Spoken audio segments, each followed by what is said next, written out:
tubahaye ikaze natwe kuko umuyobozi wa gahunda yabakiriye, nanjye ndabakiriye, murakaze, Imana ibaha umugisha. Reka dusome ijambo ry'Imana byahishuriwe Yohana ibice 5 n'umurongo wa 10. Ni uwo murongo wonyine, ibice 5 n'umurongo wa 10.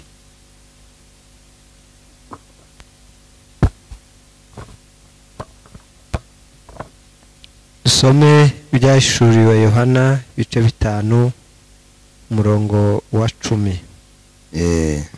Aravuga ngo ukabahindurira Imana yacu kuba abami n'abatambyi kandi bazima mw'isi. Amena. Amen. Hano nasomye Bibiliya, ijambo ry'Imana, aravuga ngo wabagize abantu b'ubwami bw'Imana, wabagize n'abatambyi ngo bakorere Imana yacu, bityo bazima ingoma bategeka isi. Irango hariho ngo magambo amwe arimo y'ubudasa. Gusoma Bibiliya zitandukanye rimwe na rimwe birafasha. Hano bashaka gusobanura ukumva icyo bashaka kuvuga. Wabagize abantu b'ubwami bw'Imana, wabagize n'abatambyi ngo bakorere Imana yacu, bityo bazima ingoma bategeka isi. Iki cyumweru dufite isomo rivuga ngo turi abami n'abatambyi. Turi abami n'abatambyi, nicyo turi bwige, ducige nk'isomo. Ubitekereje neza wakwibaza ngo se turi abami n'abatambyi gute? Ariko turagenda tubihuza n'ijambo ry'Imana twumve isano.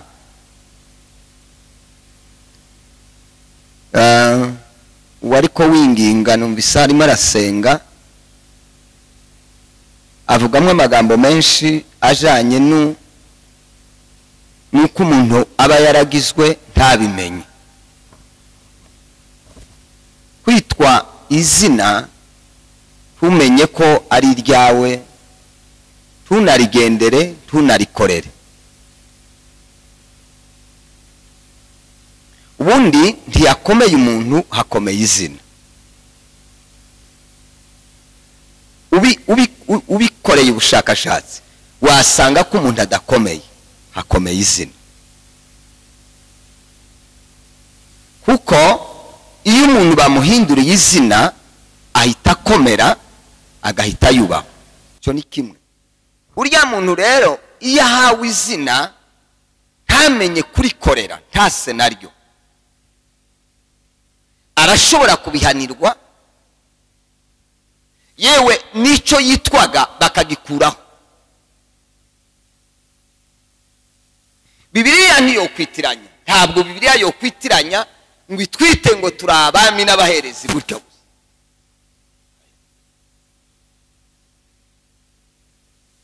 Kandi ibyo babibabaje kwitwa abami ntiduse nabo, tukitwa abatambyi ntidukora iby'ubutambyi.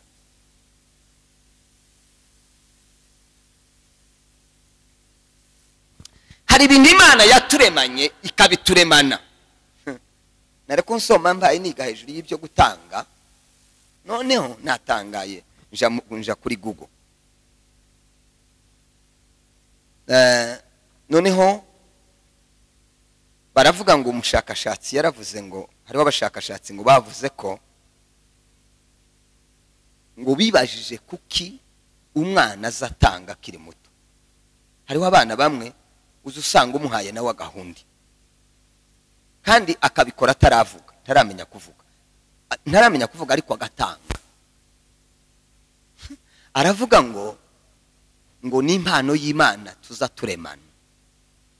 kubera ngo ko twaremwe mu shusho y'Imana tukaremwa dusa n'Imana, ngo nicyo kiza gituma umwana atanga kiri umwana, ngo kubera ko iyo mpano yo gutanga iva mu Mana.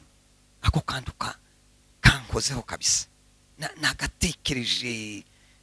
Noneho nibaza rero abantu nuko reka ndeke kuja kuri ibyo gusa, ndaza kugaruka no kuri ibi by'ubwami. Ndavuga ibintu bibiri biba kugira ngo umuntu yitwe umwami. Hari ibintu bibiri bamukoreraga akitwa umwami.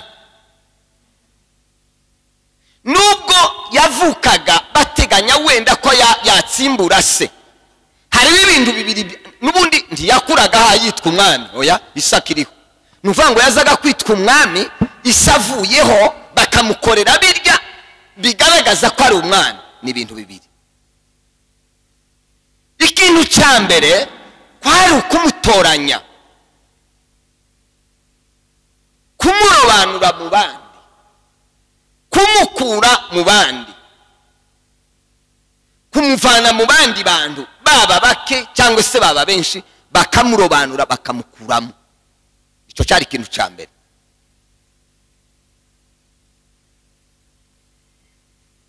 Kandi babikoraga abantu babibona babireba, bakavuga ngo uyu tumukuye aha agiye kuba umwami. Icyo cyari icya mbere. Icya kabiri, bakamusiga amavuta. Iyo bamaraga kumurobanura bakavuga ngo ugiye kuba umwami, bamusigaga amavuta, bakamusukaho amavuta, barangiza bakavuga ngo ubaye umwami.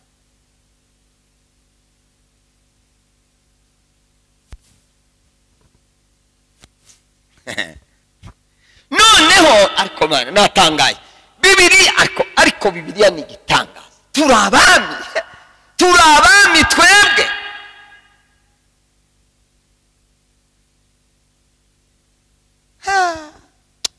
Amen, haleluya, haleluya. Ndaza kuvuga imirimo ni myinshi y'abami, ariko ndavuga itatu gusa. Reka mbanze ngaruka hanga, mbanze mbisanishe. Ese natwe turabami gute?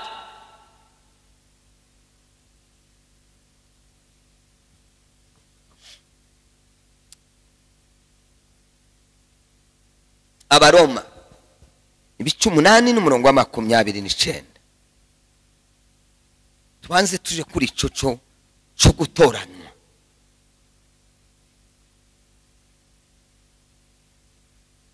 Abaroma 8:29. Abaroma 8:29 aravuga ngo kuko abo yamenye kera yarabatoranije, kuko abo yamenye kera yarabatoranije. Yabatoranyije kera gushushanwa n'ishusho y'umwana wayo, kugira ngo ab'imfura muri bene se benshi. 30. Oya, rekeraho. Tubanze tujane kuri iki kintu nshaka kuvuga. Ni ukuvuga twavuze ngo umwami yakurwaga mu bandi, yaratoranywaga, ariko agatoranyirizwa kuja gukora umurimo. Ndaza kubigeraho. Ntiyatoranwaga gusa ngo yitwe izina, yitwaga iryo zina hari ibyo agiye gukora.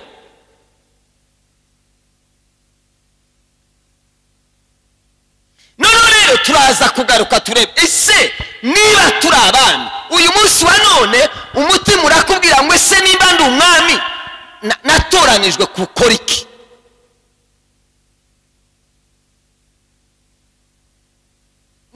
Ni ikintu cyumvikana.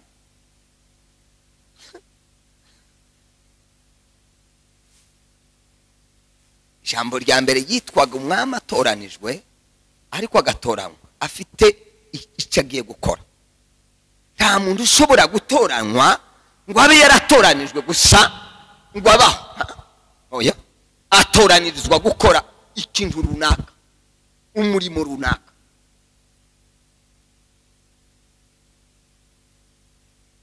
Noneho rimwe hari igihe bimwe nibaza, hari ukuntu abantu ngira ngo ni iterambere, umuntu akavuga ngo nubwo umuntu ari agronome, ngo hari akari akazi ngo arimo ngo karakorera Imana. Simuza mu mbyumba mwebwe.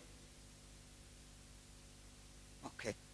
sinubona ibyo reka ndeke sinje kubihakana yoba biriho hari ahantu bamwe Bibiliya ibivuga ntarasoma ko umuntu akijijwe yamara akaba umu agronome gusa nuko ko hayakorera Imana nawe yaratoranijwe nta kundi.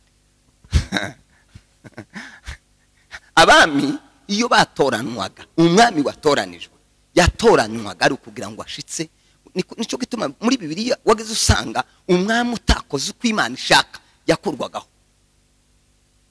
Iyo atakurwagaho yahuraga n'intambara. Kubera iki?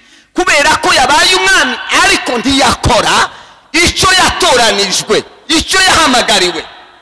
Uyu mwanditsi yavuze ngo kuko ariko Bibiliya ni gitangaza, kuko abo yamenye kera, sema amen, abo yamenye kera ngo yarabatoranije. Twebwe turi abami kubera iki? Twaratoranijwe.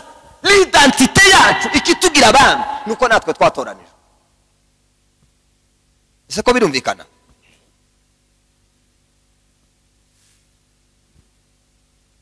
Ndabyuzurisha n'ayandi magambo. Soma Itangiriro.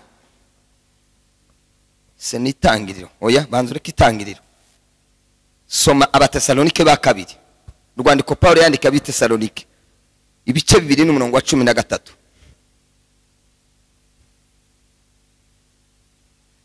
Urwandiko Paulo yandika Abatesalonike ba kabiri, banze nuzuzira ijambo ibice 2 ibice 2 n'umurongo wa 13. ibice 2 n'umurongo wa 13 aravuga ngo ariko bene data bakundwa n'umwami wacu dukwiriye kubashimira Imana iteka kuko uhereye mbere na mbere, aho Imana yabatoranirije agakiza. Imana yabatoranirije uhereye mbere na mbere, sema amen. Imana yadutoranirije agakiza gaheshwa no kwezwa kuva ku mwuka no kwizera. Ibyo byindishira hari imbere, ariko nacyanshaka mbereke ko umwami turabami n'abatambyi, turabami n'abatambyi. Twebwe turabami noneho ntitubizi ko turabami. Nibyo mpaye isobanura uburyo turabami hano ku isi. Hano uko turabami kubera iki? Gutora.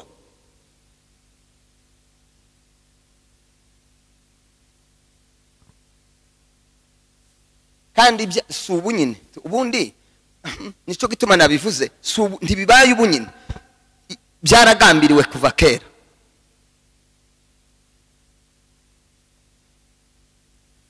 Reka nsome ikindi cyanditswe. Ndacyagaruka hagusigwa, ndacyahagaruka. Urwandiko Paulo yandika Abefeso igice cya mbere n'umurongo wa 4. Igice cya mbere umurongo wa 4 n'uwa 5. Abefeso igice cya mbere umurongo wa 4 n'uwa 5.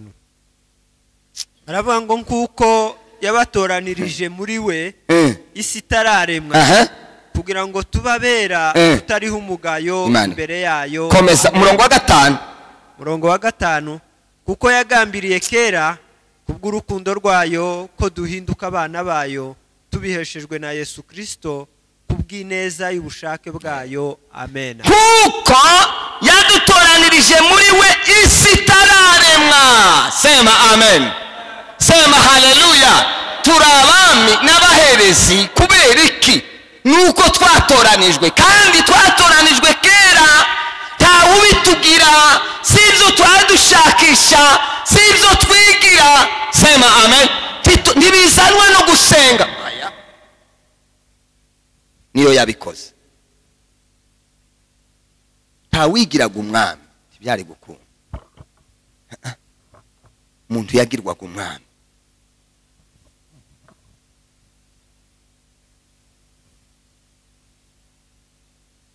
Iyo mureba muza mubona twitwara nk'abami, tubiganiriyeho gutya. Ndaza kuvuga ibintu nka 3 bigaragara ku mwami. Turabami.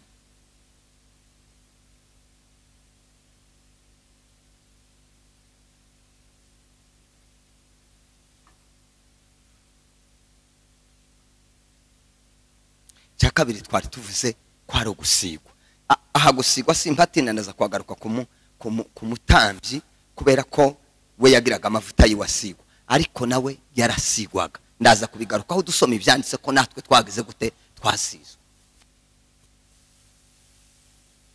Si ibyo gushakisha, si n'ibyo gusengera, si ibintu dukwiriye gusengera ngo Mwami Yesu Kristo ngo ndagusabye ngo umbwire umwami,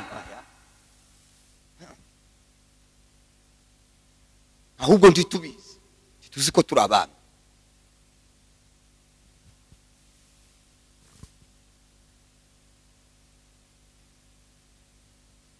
Yohana igice cya Yohana Mariko ibice 10:45. Turasubira dusome na Yohana 10:26. Mariko 10:45. Hanyuma Yohana 12:26.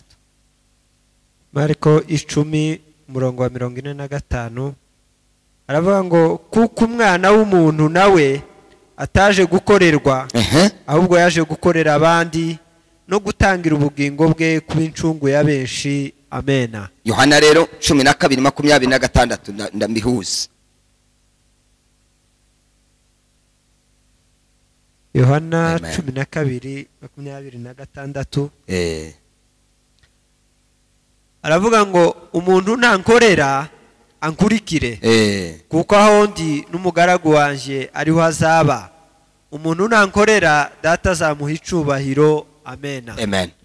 Nukuvuga ko iyo umwami yatoranywaga, yarobanurwaga, agasigwa, yasigirwaga kuja gukora. Yasigirwaga, yatoranirizwaga gukora. Rimwe sinzi abantu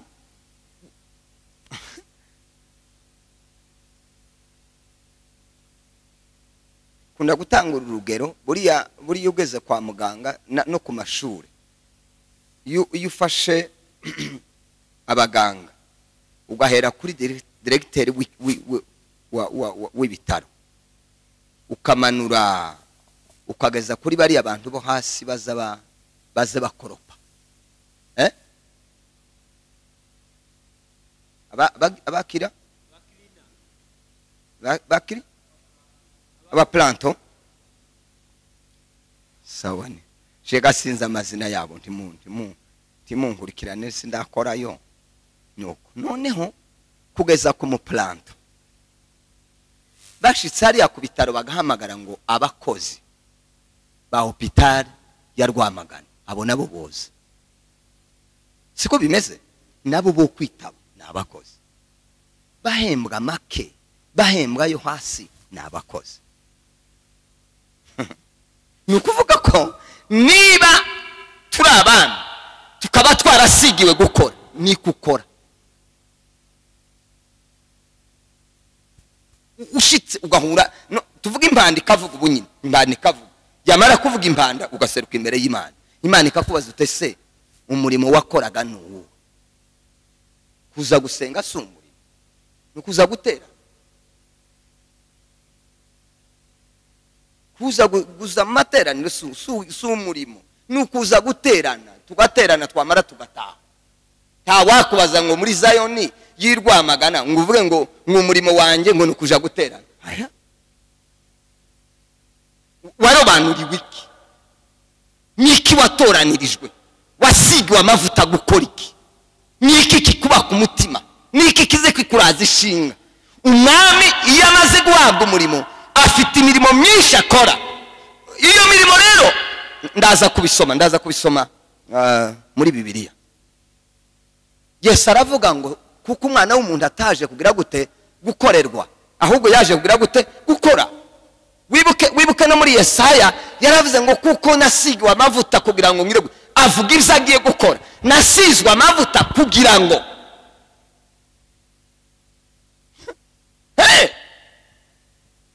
niba warasizwa amavuta warasizwe kugira iki, gukora iki cyangwa ntayo?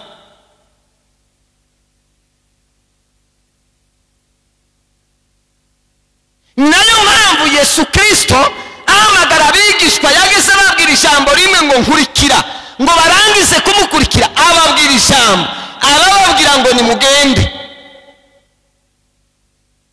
mugende muje gukora, simba size ngo mwicare, nimuje gukora.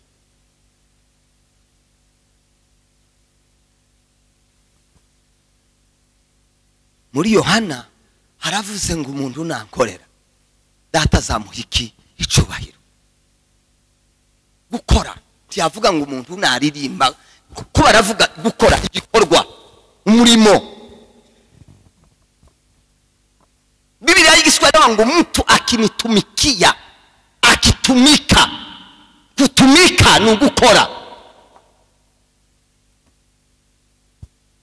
Kugira rero ngo witwe umwami no kwitwa kandi umutambyi w'ibyo ubwami bwonyine, ubanza kuba ufite iki? Ukwiriye kuba waragize gute? Waratoranijwe. Nyuma yo gutoranwa ugasigwa. None gutoranwa no gusigwa, watoranirijwe iki? Ukora iki? Wasizwe ngo ukora iki?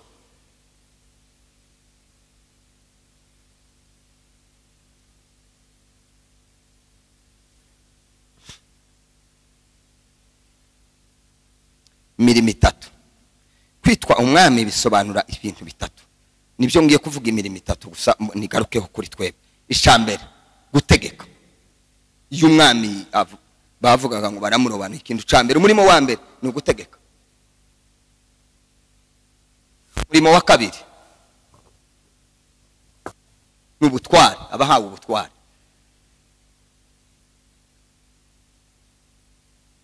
Cya gatatu ubushobozi, aribwo bubasha. Ibintu bitatu ntabyo gusobanura, ntabyo kugira gute. Ni ukuvuga ngo iyo bamaraga kumurobanura gusa bamutoranije bakamubwira ngo ubaye umwana. Bitatu: icya mbere gutegeka, icya kabiri ubutware, icya gatatu yabahawe ubushobozi.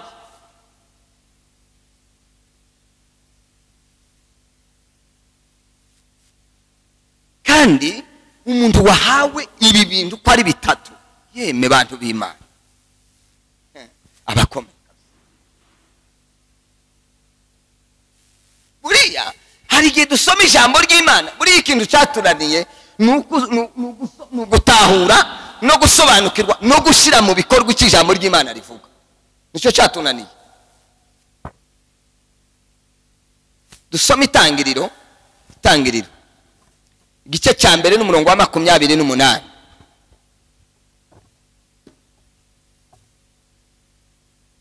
Ibaha umugisha. Imana irababwira iti ororoke mugwire mwuzure isi, mwimenyereze ibirimo, mutwara amafi yo mu nyanja n'inyoni n'ibisiga byo mu kirere n'ibintu byose bifite ubugingo byigenza ku isi. Harimo ijambo bavuze mwimenyereze ibintu byose biyirimo. Ariko hatangira haravuga ngo mutware. Hariho ahantu bavuga ngo mugire gute? Mutware, mutegeke. Mwororoke mugwire mwuzure isi. Ndashaka ko karongo ko usoma Bibiliya ijambo ry'Imana twumve. Bibiliya ijambo ry'Imana banguri soma twumve. Ndashakira ijambo. Mutwara amafi yo mu nyanja n'inyoni n'ibisiga byo mu kirere n'ibintu byose bifite ubugingo byigenza ku isi. Reka twumve Bibiliya ijambo ry'Imana.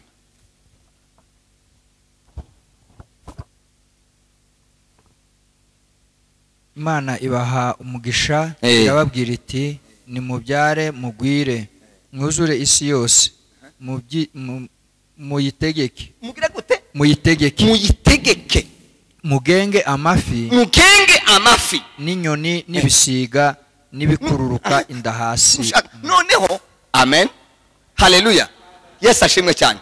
Ko ndasobanura ijambo rivuga ngo turabami n'abatambyi.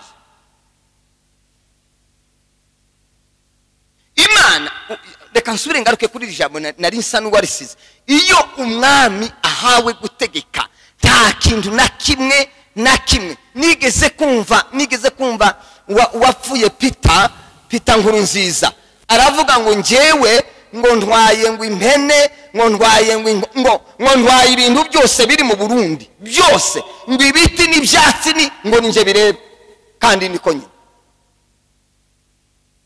niko bimeze. Iwawe gutwara none se ubu mwavuga ngo umukuru w'igihugu hari ikintu adatwaye? haba n'imbwa yariye umuntu bazayitangira raporo ikazamuka bakamenya ngo imbwa yariye umuntu ahangaha ngo byari byagenze gutya n'ukuntu. Iyo raporo ikwiriye gushika iriya. Nasanze aka kantu urebe aha ni mwitangira Imana ire mu muntu. Nsubire nza kugaruka hano kubera ikiri jambo ryagarutse, ni ukuvuga ngo Imana ire mu muntu yamuremanye gutwara gutegeka, ngo buce umwana w'umuntu aracumura. Ko birumvikana ngo amare gucumura bwa bubasha bwa bushobozi bwa bwami arabunyagwa abwikuramo, ngo abwikuremo muri bimwe Imana yaharaniye kudusubiza ni ugutwara. Birumvikanye? Umuntu amaze gucubura abaye umunyabyaha yahindutse umuntu nk'abandi. Ni ngo kuvuga ni nk'umuntu wari umusirikare akaba umusivili. Noneho Imana irareba iravuga ati si ububasha nahaye ubutware nahaye umuntu gutegeka akabara munyazwe, niyo havutse umugambi wo kugira ngo aducungure, narangiza kuducungura asubira kandi adusubize bwa butegetsi bwo gutegeka. Ariko mu mamo Imana irema, umunsi Imana irema, sema amen, ayibwira umuntu ngo nabyita amazina, nuko yari umwami yita inyamaswa zose amazina, kandi iramubwira ngo uzazitegeke ibi uzabitegeka. Nayo mpamvu mu isezerano rya kera urebye inyamaswa zari mu ishamba ntacyo zatwaraga umuntu. Nayo mpamvu urebe umuntu uko angana, ariko urebe na ziriya nyamaswa n'intare zitinya umuntu. Ese kuko birumvikana intare zitinya umuntu, kandi intare iteye. Nigeze kubaza umusaza umwe arambwira ngo intare yigeze kwivuga iri ku birometero nka 10, ngo irivuga umugabo afashe icumu rirasha arishinga muziko rirasha ntiyamenya ko ryahiye. Ni ukuvuga ngo yari ko yivuga akazagira ngo iri ruhande rwabo icumu rirasha. Ariko burya intare muhamurebana buri tiyo gufata.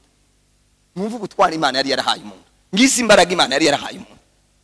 Uzategeka inyamaswa zose uzazitegeka mukuremo, twarabiremana ngo buce birahinduka, tumaze gucumura birahinduka. Ariko Imana iravuga ngo buriya butware kuriya gutegeka zakugusubiza.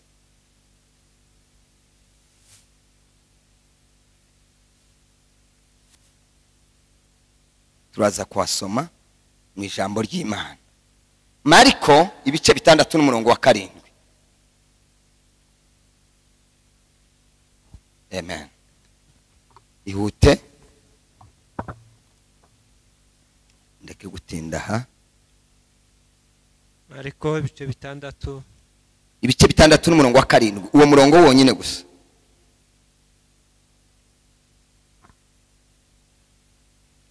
Haravuga ngo bukeye ahamagara abo 12, aherako atuma 2 abaha ubutware bwo gutegeka dayimoni. Amen, sema amen. Ahamagara barya 12 ngo amare bari na 70, arabahamagara ngo amare arababwira ngo 2 arabatuma. Muranibuka ko bagiye gusenga, bagiye mwivuga butumwa ngo bashike barasengera abarwayi ngo barakira, amapepa arahunga, baza bahaye biruka, baza gutanga raporo, babwira Yesu batese uza amakuru. Yesu ati muyambwire numwe, ati twagiye ibintu byakomeye, ate sibiki, ati twari ko dusengera abarwayi amadayimoni akazahunga. Ningaho Yesu yavuze ati abana tibabibuka ko nabahaye ubutware. Turabami kubera iki? Twaratoranijwe ngo tumare turasigwa. Ndaza kubisoma. Turasigwa amavuta ngo buke Yesu Kristo ngo amare kuza aje adusubiza bwa butware. Aravuga aravuga ngo mbahaye iki? Ubutware.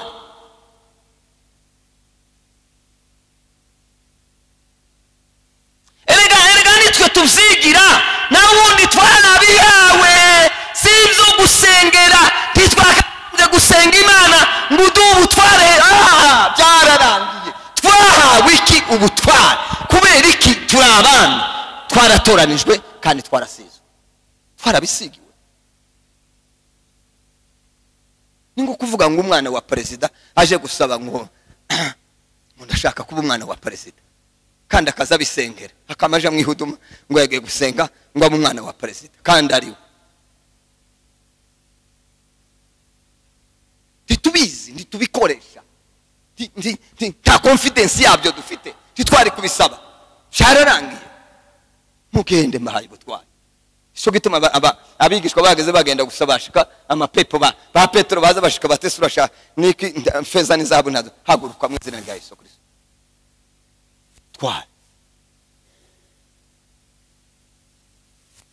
Cyo gituma uzubona no mu isezerano ryake aba Eliya bari bazi ko bafite ubutware ku kintu icyo ari cyo cyose. Gutwara, gutegeka, kugenga. Sema amen. Gutwara iyo uzi nico gituma Eliya yavuze, aravuga ngo Ahabu kuraceza nanje, kurankenisha nje, tuzi ko twaye ibintu byose biboneka n'ibitaboneka. Ahabu ndi yarazi sayo makuru. Yamamubwira ati ubwo uhaye ukinamo ushaka kunkenisha mu mutwe, pagaritse imvura. Mfite ubutware, pagaritse imvura imyaka 3 n'amezi 6, uzabona kuzageza igenza asubira kubivugira. Twarahwereye uko ukunda amasengesho akitubamo.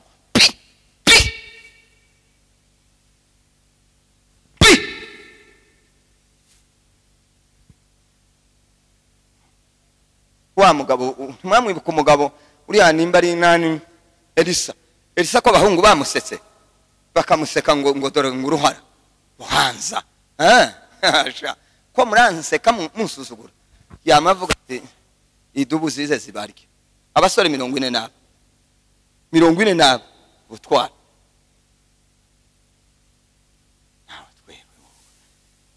Turi mu kwirwa twayagura, twarawereye kungu. Turebe iyo dusubire ariko ni uzi guhabwa ubutware ukananirwa kubukoresha. Nimuzamubona abapolisi, muzamubona bahagara hari agafilimi byare morke byose bikamanaga byo tazavuga ndazaganira nabyo gusa kubera ubutware yahawe, azi ko afite ubutware. Ifirimbi ibire morke kandi naje ngo kimwe n'utudo twatwoca kumwe ni moto yohita n'umuntu akabara hwereye ibire morke bizabihagarara. Kubera iki? Ubutware.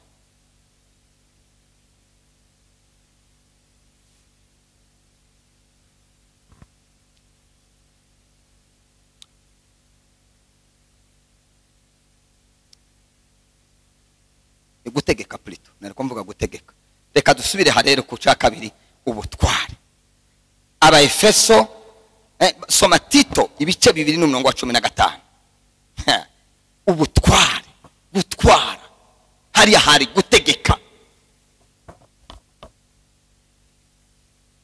Gutegeka hagakurikira ubutware, gutwara, gushira ibintu byose munsi yawe, munsi y'ubushobozi bwawe. Kubwira umuntu ngo cyara haguruka, genda, garuka. Tito ibice 2:15. Murongo wa 15 aravuga ngo uje uvuga ibyo kandi ubibahugurire, ubahana nk'ufite ubutware bwose, ntiyakagire ugusuzugura. Ubahana nk'ufite ubutware rwose, ntiyakagire ugusuzugura. Sema amen. Haleluya. Uzubahana nk'ufite iki? Ubutware, ntiyakagire uzagusuzugura. Nta muntu wari ukuriye kudusuzugura twebwe. Bibiliya hari aho ivuga ngo twebwe ngo turi impumuro ngo izanira bamwe ubugingo ngo abandi bazanira urupfu. Umutware afite uburenganzira bwo kubeshaho umuntu no kumukuraho.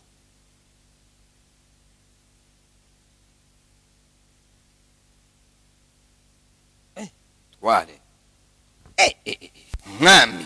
umwami yuvuga ngo bagushira kuri iyi nkingi abariho uzaba kuri iyi nkingi akagukura mu rugo iwawe akavuga mushira hano iyi nkingi igiri hanze bagushiraho wicara ngaho kandi ntukahave wohahwerera. Twawibuka wa mugabo umwe watutse Dawudi cagihe Dawudi hayahunga nane Shimei ngo yatutse Dawudi aramutuka akazamutuka ngo wambuga we ngo bikubayeho ngo ningaruka y'ibyo wakoze ngo buce Shimei aragaruka aza gusaba Dawudi imbabazi. Ariko Dawudi yagira ku mutima uteye ubwo aramubabarira. Noneho ngo buce aratwara ngo buce Dawudi agiye gusaza agiye kuva ku butegetsi abwira Salomo aramubwira ati Shimei yarantutse kandi yantutse nabi ngo amare kuntuka nabi mbura uburyo mugira aza gusaba imbabazi. None tukamureka aja mu kuzimu burya gusa uzamenye ukiza mukorera. Yigeze avuga ngo azamwi gusa takicwe n'urupfu ngo yamapfa gutya aya Salomo no Salomo agataye mu gutwi nibwo yaje ngo ashike abwira Shimei aramwira ngo Shimei tubona ha mu mugi tukava ni wambuka kari akageze kari uzapfa. Turumvikanye dushize amasezerano kurumva Shimei ati ko nurenga kakageze ukakarenga ukava hano mu mugi kizakubaho uzakibona. Burakeye ngo buce Shimei bati nka zawe amatungo yabayivye bati bayivye yagiye. Shimei ati tukurikire. Shimei nguwo akageza arakambutse amare kukambuka haragiyagaruye ibyo byiwe byari bya arabigaruye bagiye ku mwami Salomo bati Shimei gayambutse kakageza Gedroni yakambutse ati mumuhamagara. Umwami umutware dufite ubutware kwa Yesu tware dufite ubushobozi iyo twizeye amagambo ye kuko yayatubwiye umunsi uraba hato. Imana ihabwe icyubahiro. riba Alabekita alabe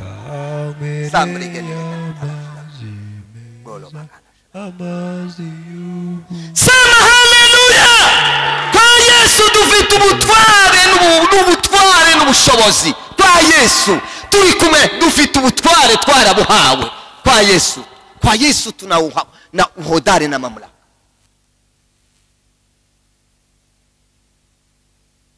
Baramuhamagara ngo mare kumuhamagara bati gene mufanye yimushenze. Nakubwiye ngo ndukambuka hangaha none wazamuye umutwe uragiye. Ariko yari kwakurikira niki icyo se yavuze. Ijambo umwami yasize avuze se yategetse. Nigeze kumva hano kera biriya bintu by'amakonteneri bita bona hari bikonteneri mu kibona sinzi ahantu ngo umuyobozi yageze mu modoka arabaza ngo se kiriya niki bagenda gutya bagiye kugaruka kera konteneri yahavuye ubutware ese kubirumvikana nibyo twahawe nibyo data yaduha nibyo biri muri twebwe sinzo gusaba sinzo gushakisha. Sama haleluya. Nirage twarazwe nibyo twahawe. Nta masengesho dukwiriye kuja gusenga ngo Imana niduheze ubutware kandi twarabihawe ari byo turimo kwirirwa dusaba. Turagowe kabisa n'amagorwa n'ukuri. Abantu bose ikintu bahawe mwakire mu gitware nicanye mugene mu gikoresho ningo guhabwa intwaro babara bavuga bati ntamariraje ugatora umutiritiri cyangwa ibuye mutekereza nawe cyangwa utora inkoni nguko habani Imana izambona kwiziseka ikavuga ati aba bantu nabaki abami abantu naye gutwara utu tuntu twatuguma kubajijisha ni utunyabaki.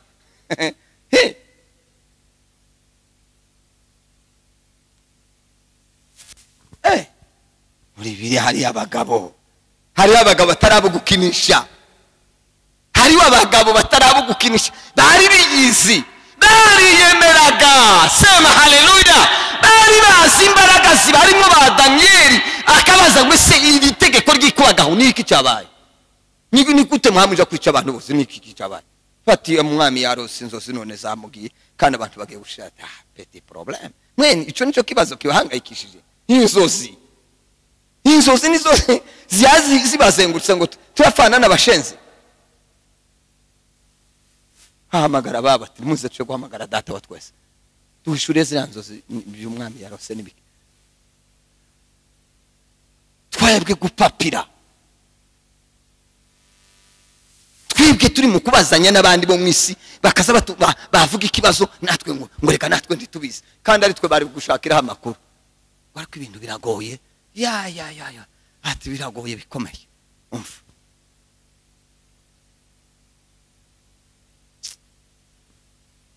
kwa Yesu tuna uhodari, kwa Yesu dufite ki ubutware, niki n'ubushobozi, dufite ubutware, twahawe gutwara. Haleluya, twahawe gutwara ibiboneka n'ibitaboneka. Nicyo gituma uriya mwanditsi Pawulo yavuze ngo dufite imbaraga ngo zadufata ibitekerezo tukabifata mbiri. Twahawe ubutware bwo gufata ibitekerezo tukabifata mbiri, kandi ngo twamara tukabizanira Kristo.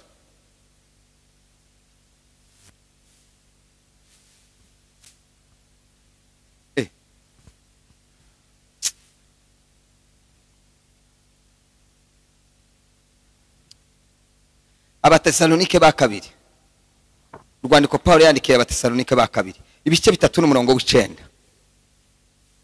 Cyakagira ubasuzugura, ntimwemere gusuzugurwa, ntitwemere gusuzugurwa.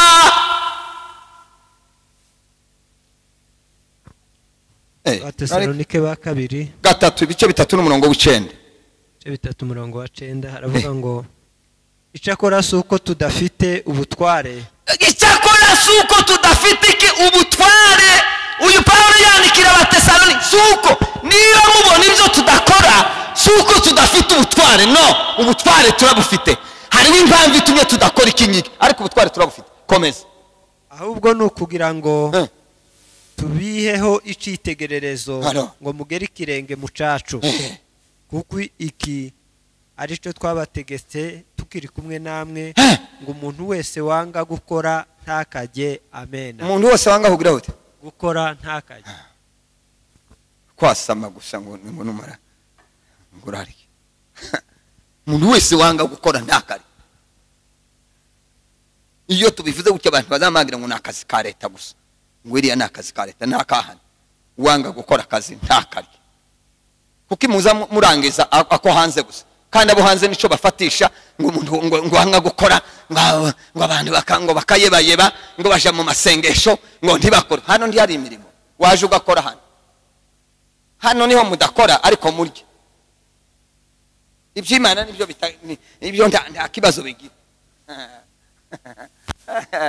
Murachezana n'Imana. Para ngo suko tutabafite ubutware, oya, ariko ko turashaka ngo tubabere icitegererezo, naho ubundi ubutware twari tubafiteho bwo kubategeka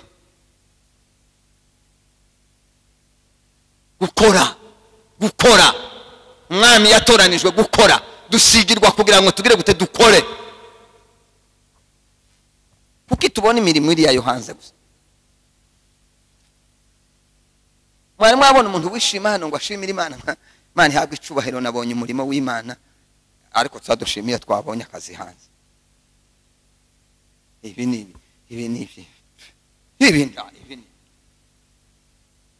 kandi ngo ko turaja mu ijuru kwa Yesu ngo tuzadukorera ngaze sejo bundi tazoba yaje. Mbeza tuzahurirayo la Imana tuzahurirayo n'ejo bundi ko muragira ngo ni kera se uko nyine ubu nyine umuntu yogenda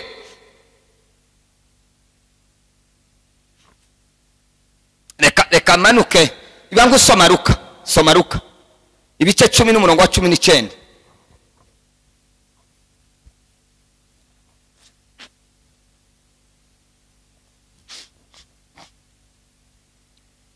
Luka ibice 10 n'umurongo wa 19. ibice 10 umurongo wa 19 haravuga ngo dore mbahaye ubutware bwo kuja mukandagira inzoka na sikorupiyo. Dore mbahaye ubutware bwo kuzoza mukandagira iki?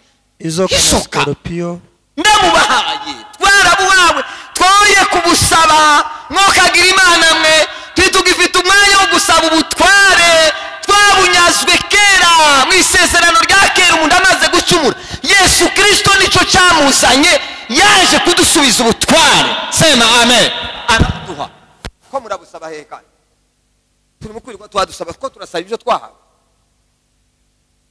Ningo kuvuga ngo umuntu yoguha kino gitabo akakiguha akakubwira ati iki gitabo wabarukanije hariya mwami Yesu Kristo Mana yo kwizerwa Mana y'imbaraga ndi imbere yawe ndashaka ngumba ubutware.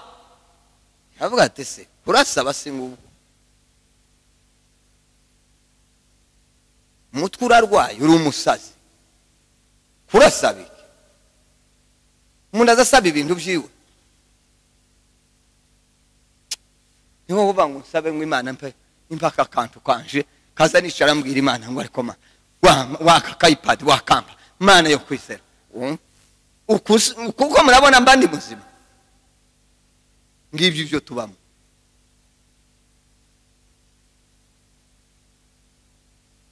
Reka dusubire mu iyi ndirimbo kwa Yesu dufite ubutware n'ubushobozi ngayiterewe gitere neza. Kwa Yesu dufite ubutware dufite ubushobozi. Haleluya. Iyo twizeye amagambo ye uko yayatubwiye kumusaraba aturu iriba rimara inyota twahanywereye amazi meza amazi y'ubugi kumusaraba aturu iriba rimara inyota twahanywereye amazi meza amazi y'ubugingo. Amen. Amen. Haleluya. Ubutware twarabuhawe nta mpamvu yo kubusaba. Nico gituma twitwa ko turi abana. Cya gatatu nico twavuze ubushobozi. Umwami agira ubushobozi mu maboko yiwe. Umwami agira ubushobozi mu ijambo rye. Umwami agira ubushobozi mu mitekerereze. Umwami tibaza baga ico yavuze. Umwami ageza amaboko ashaka kuyageza. Umwami yicara aho ashaka kwicara. Umwami arya ibyo ashaka kurya. Umwami yambara ibyo ashaka kwambara. Amen. Niko tumeze. Twahawe ubushobozi. Twahawe ububasha. Dufite ububasha mu kuboko kwacu.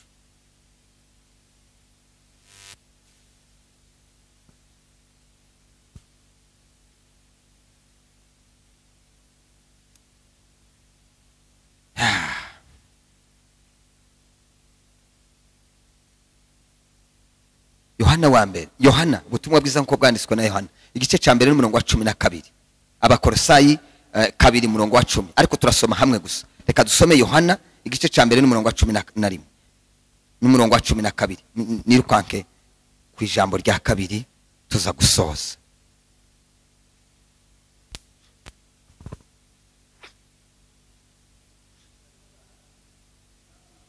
Yabaye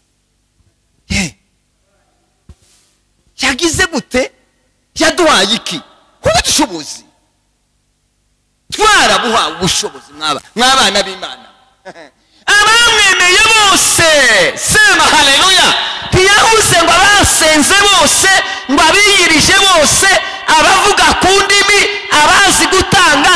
Ntiyigeze avuga ngo abashumba, ntiyigeze avuga ngo ba bishop, ntiyavuze ba musenyeri, yaravuze ngo abamwizeye bose, sema amen.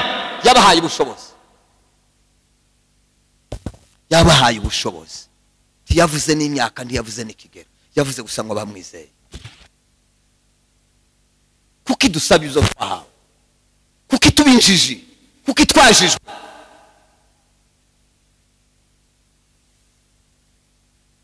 Nicyo gituma muzore baravuga ngo iyo umwana akiri umwana ntazahabwa ifunguro z'inzu, ntiyohabwa ifunguro z'ibyumba akiri umwana, ariko iyo amaze kuba umuntu muzima azazihabwa.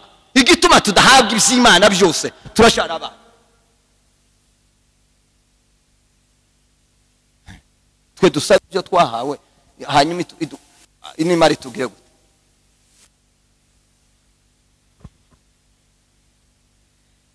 Aha nariko mvuga ku mwami. Tugaruke rero uburyo turi abatambyi.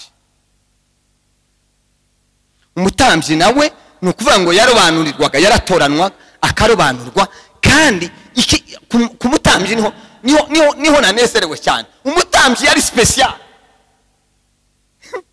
Ko ni gitangaza. Mureke mbabwire aya makuru namwe mwumve muyamenye nanone, uhaye wandika yandika. Uyu mutambyi yasigwaga amavuta akomeye cyane, adasigwa undi muntu keretse umutambyi gusa.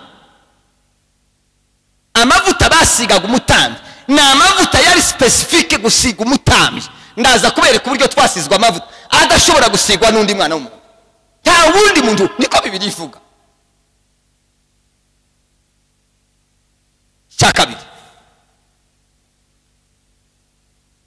aya mavuta yari yarategetswe n'Imana. Amavuta basigaga abatambyi n'Imana yari yarayategetse. Amavuta twasizwe natwe yategetswe n'Imana. Ndaza kubibereka buri ibi. Icya gatatu, aya mavuta kugira ngo yitwe amavuta ya Elayo yavangwaga n'ubundi bwoko butanu bw'amavuta.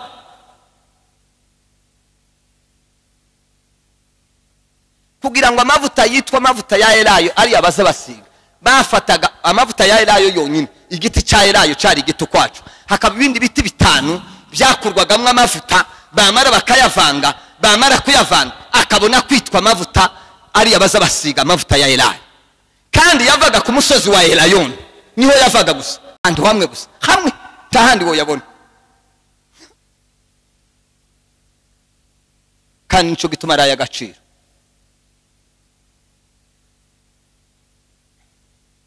Nta wundi muntu wari utegetswe gusigwa ayo mavuta yavanzwe, yahujwe. Nta wundi muntu bo yasize. Mureke dusome muri Bibiliya mwumva uko Bibiliya ivuga. Kuva ihute, Kuva 30:31 kugeza 33.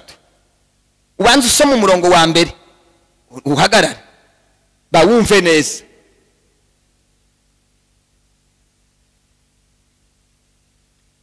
Mirongo itatu na rimwe, banza usoma uwo murongo wonyine. Uzabwira Abisiraheli uti, mu bihe byanyu byose ayazaba amavuta yo gusiga anyerejwe. Mu bihe byanyu byose aya niyo mavuta mbate. Iyo ni Imana yari kwivuga. Aya niyo mavuta muzosigwa anyerejwe, yategujwe kugira ngo anyerezwe. Uzoyasigwa nuwe. Turumvikanye? Murongo wa 32. 32. Ntagasukwe ku mubiri utari umutambyi, kandi ntimukareme ayandi asa nayo. Uko avangwa na yera, namwe azababera yera. Amen. Baravuze ngo ntihangasigwe undi mubiri utari umutambyi, kandi ntimukaze kugira fraude ngo nimumare muvanga yandi ngo muze kuyabasiga.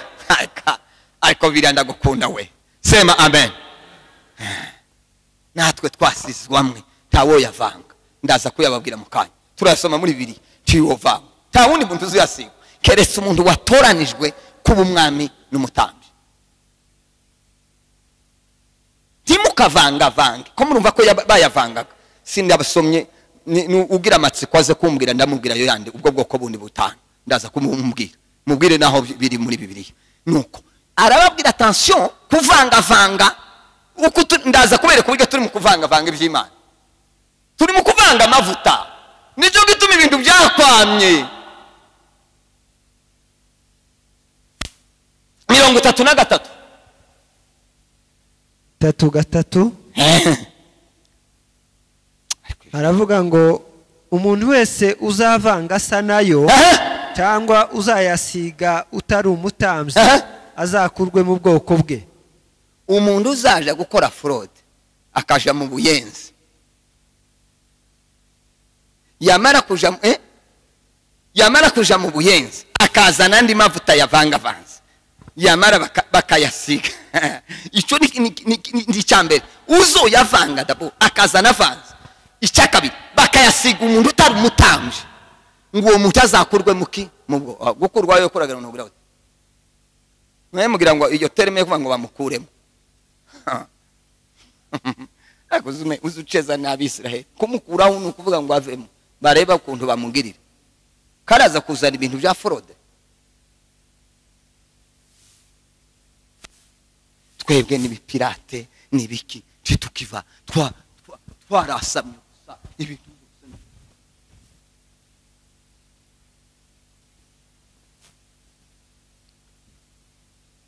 reka turebe rero natwe tugiye ese natwe ayo mavuta naya tubanze ese twarasizwe. Soma Yohana wa mbere ibice 2:27 nushaka usome gusa. Yohana wa mbere ibice 2:27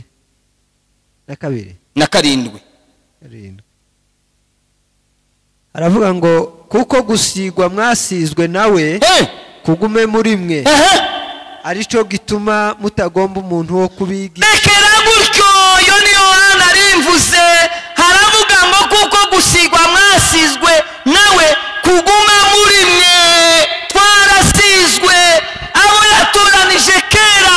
Sema amen. Abo yamenye kera yarabasize gusigwa twasizwe tidusaba gusigwa kuko twarasizwe.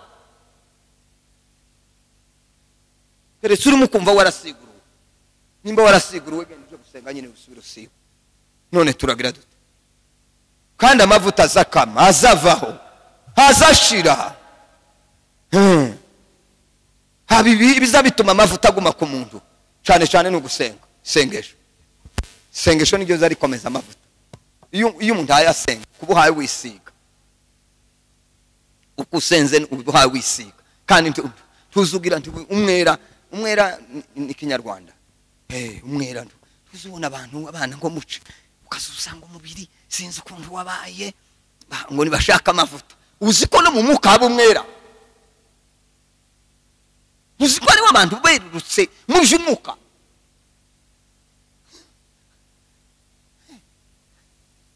niba yarashize genda ayangaya yasanzwe ntazanda tahuye n'iby'umuka oya tibihuye kabisa.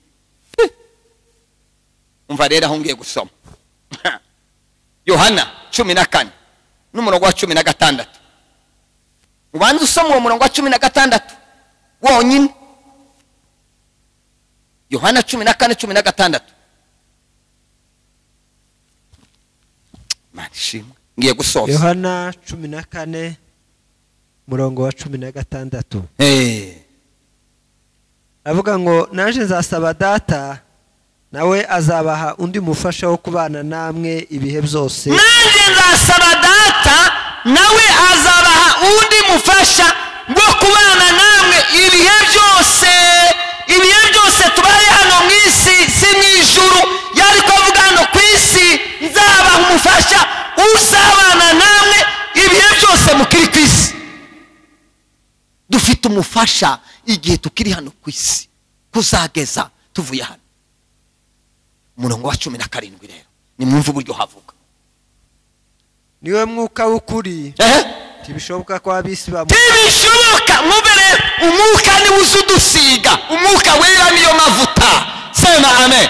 biravuze ngo ntibishoboka ko iki abisi ntiboyasiga, kuko batamurora kandi batamuzi, kuko batagira gute, batamurora ntibikunda kandi sabatambyi. ariko sinzi ko mahumvise, ni ukuvuga ngo abi twavuze ko arya amavuta ya elayo yageze avangwa, nta wundi wari ugomba kuyasigwa ukuye umutambyi.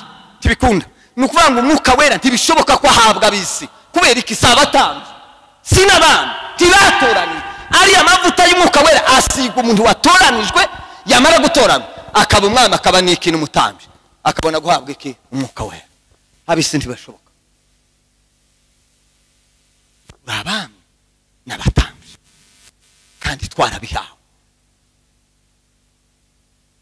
nshuti bavandimwe, hari ibintu dukwiriye gutahura tukifata nk'abami n'abatwara n'abatambyi.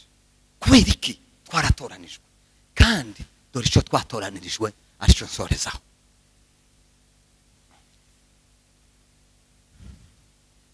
Abaefeso ibice 2 n'umurongo wa 10. Abaefeso ibice 2 n'umurongo wa 10.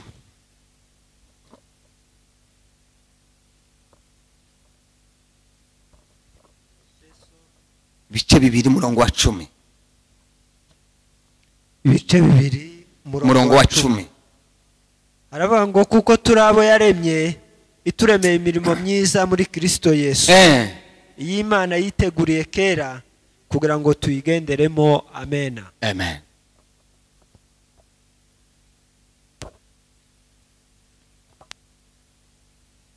kuko turi abo yaremye,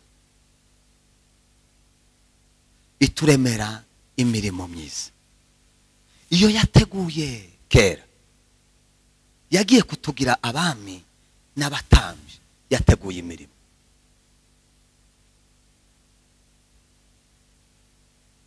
niko uhayikora.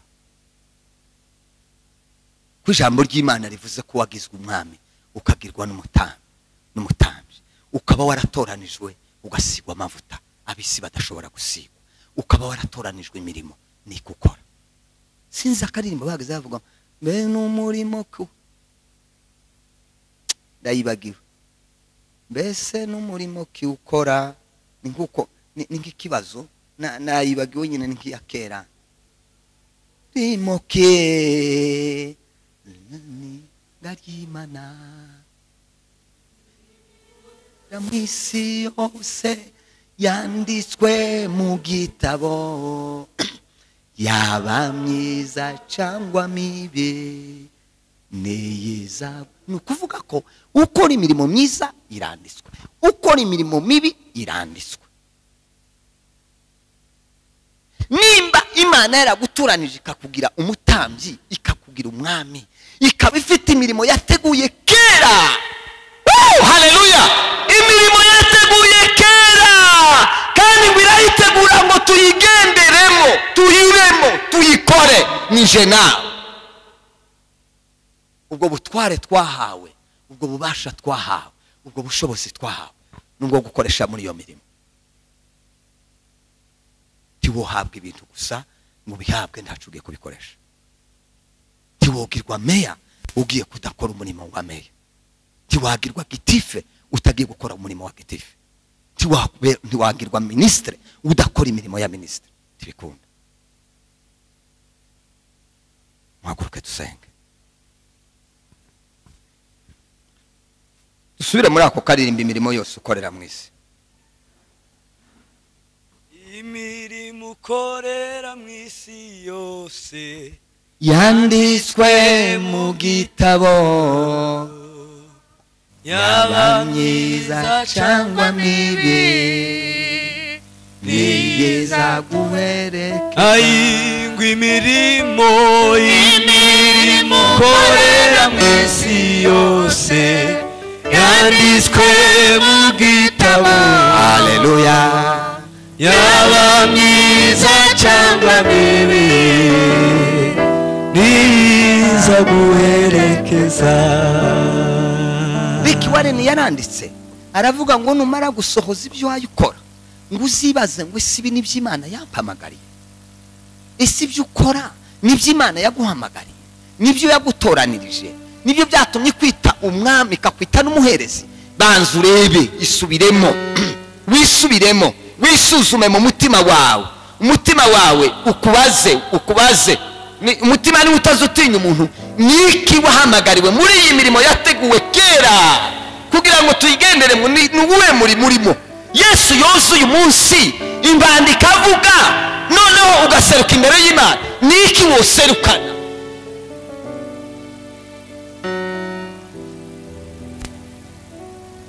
Data mu izina rya Yesu Kristo, uyu munsi twongeye kumenya kandi twongeye gutahura, twamenye icyo twagizwe icyo ari cyo.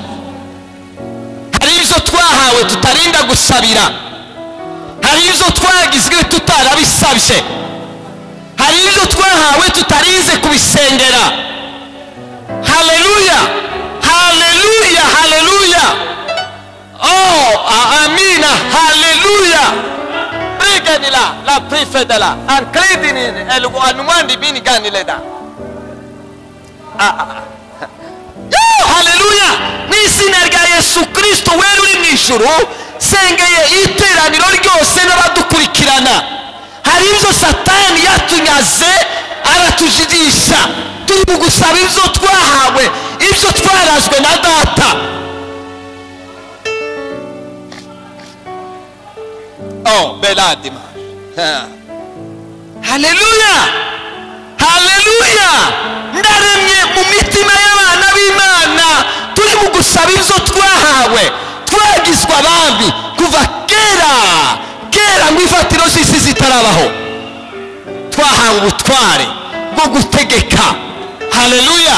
Twahawe ubutware, twahawe ubushobozi, twahawe ububasha. Amen, haleluya. Turi abana b'Imana. Oh, haleluya, haleluya, haleluya, haleluya. Muri wewe harimo imbaraga z'Imana, harimo ubutware bw'Imana Imana yaguhaye. Reka dutegeke, reka dutware. Waduhaye intebe. Haleluya. Takikwiriye kudutera ubwoba, nta mpamvu yo gutinya, nta mpamvu yo gutinya kazoza. Haleluya. Waduhaye gutegeka. Amina, haleluya. Bariya bari biyisi, nico gituma yavuze ngo mbagaritse imvura imyaka 3 n'amezi 6 bibagurike. Amen, haleluya. Mwami Yesu Kristo, Bibiliya avuga ngo arategeka ngo nibahume, ntiyigeze asenga. Oya, yarategetse gusa. Abasirikare ngo bari baje kumufata barahuma, aragenda ngo arababoheranya, arabashorera. Haleluya. Arabashorera ngo bashira imbere, arabatwara ngo agere mu mujyi hagati, ngo abashikije umwami. Arongera aravuga ngo nibahumuke. Izo mbaraga ziri muri twe, ubwo butware buri muri twe, ubwo bubasha buri muri twe. N'izina rya Yesu Kristo ndasengeye abantu bose kugira ngo twimenye, twitahure, tumenye ko turi abana b'Imana. Muri twe harimo imbaraga, muri twe harimo ubushobozi. Umugisha iri teraniro ryose rishoboye kumva ijambo ry'Imana, umugisha umuntu wese ushobora gukurikirana ijambo ry'Imana, yimenye yitahure ko turi abami n'abaherezi n'abatambyi kandi twabihawe na Data.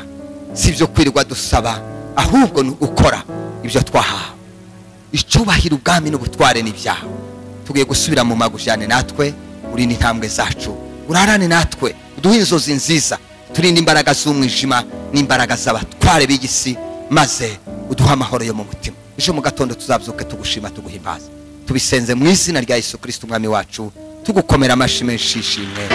Amen.